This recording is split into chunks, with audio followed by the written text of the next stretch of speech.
Bonjour à tous, aujourd'hui je vous propose un petit exercice pour vous entraîner pour le baccalauréat sur le logarithme avec une étude de fonction. hein.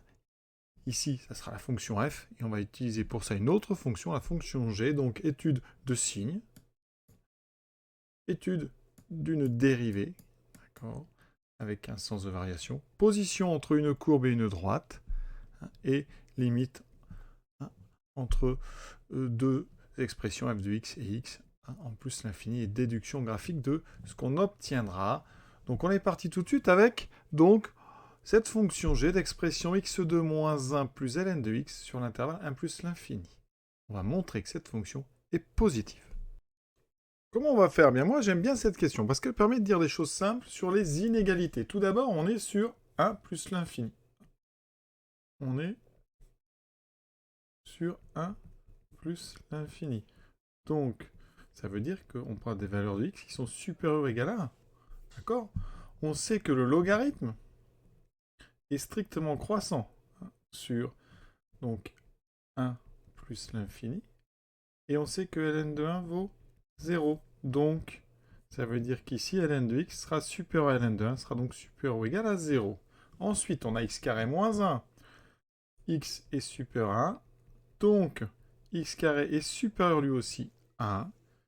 Et conclusion, en mettant moins 1 de deux côtés, x carré moins 1 est donc positif. En ajoutant ces deux choses-là, par addition, x carré moins 1 plus ln de x est donc la somme de deux nombres supérieurs ou égaux à 0. C'est donc supérieur ou égal à 0. Donc, quel que soit x supérieur ou égal à 1, eh bien on a ici g de x qui est positif. Donc, g est une fonction positive sur l'intervalle 1 plus l'infini. Oui, c'est une jolie question. Deuxième question, dérivée de la fonction f. Alors, f, c'est une somme et quotient de fonctions dérivables sur 1 plus infini. Le logarithme est dérivable. On divise par x qui est strictement positif, donc pas de souci. F est bien dérivable sur 1 plus l'infini. Sur cet intervalle, combien vaut f'? Alors, on va d'abord dériver x. X, ça fait 1, moins la dérivée de ln de x sur x. Alors, ln de x sur x, c'est un quotient. Je vais donc dériver ça avec la formule des quotients. u' v moins u v' divisé par v carré. Ici, on a donc du ln de x sur x. C'est ln de x qui joue le rôle de u de x, et c'est x qui joue le rôle de v de x. Donc ici, vous voyez, je vais mettre u', donc la dérivée de ln. Ça me fait 1 sur x fois v, donc fois x moins ln de x, fois la dérivée de x qui vaut 1. Et ici, je mets v carré. J'obtiens 1 moins. Alors ici, très important pour le bac. Je le répète, je pense, à chaque fois, mais c'est très important. 1 sur x fois x, ça fait x sur x. En simplifiant, ça donne 1. Donc ici, on a 1 moins, ici, ln de x sur x carré. On va mettre au même dénominateur, donc on multiplie le 1 ici en haut et en bas par x carré. Donc, ici je divise par x carré, j'aurai donc x carré moins, attention, 1 moins ln de x.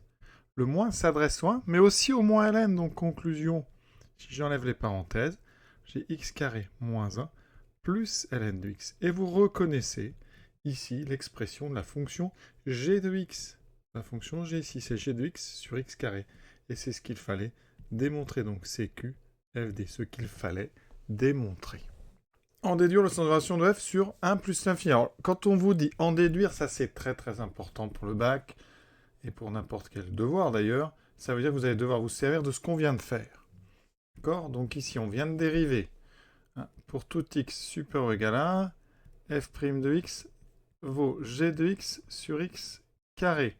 Et on a montré que eh bien, g était positive et g de x est supérieur ou égal à 0. Donc, ça veut dire que f', c'est le quotient d'une fonction toujours positive par x carré qui est strictement positif. Donc f est supérieur ou égal à 0. Ça veut dire que la fonction f, elle est croissante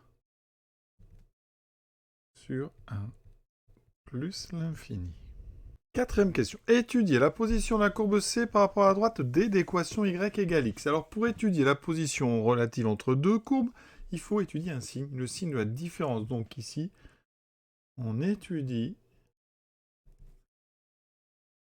le signe de f de x, c'est la fonction qui correspond à la courbe C, moins x, la partie droite de l'équation réduite de la droite.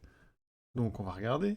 F de x moins x est égal à combien? Donc f c'est x moins ln de x sur x moins x. Ça nous donne, vous voyez, moins ln de x sur x. On va étudier le signe. On sait que pour tout x supérieur, donc strictement 1, ln de x est strictement positif. X, eh bien, il est positif strictement. Donc, ça veut dire que f de x moins x va être strictement négatif à cause du moins. Et ensuite, pour x égale 1, eh bien, f de x moins x est égal à moins, vous voyez, 0 sur 1, ça fait 0. Qu'est-ce qu'on déduit de ça? Donc, pour tout x strictement plus grand que 1, quel que soit x plus grand que 1, on a f de x qui est donc plus petit que x. Donc, la courbe C est en dessous de la droite D. En dessous strictement, puisqu'ici c'est strict. Et C et D se coupent au point d'abscisse 1. Parce qu'ici, en x égale 1, f de x est égal à x. Regardons ça sur GeoGebra. Voici la courbe de notre fonction f. Alors, elle commence en 1, sinon, ouais, si on l'avait pris sur tout son domaine maximal, ça aurait donné ça. Mais nous, on n'est qu'à partir de 1, donc on n'a que cette partie. Ça, c'est la droite D.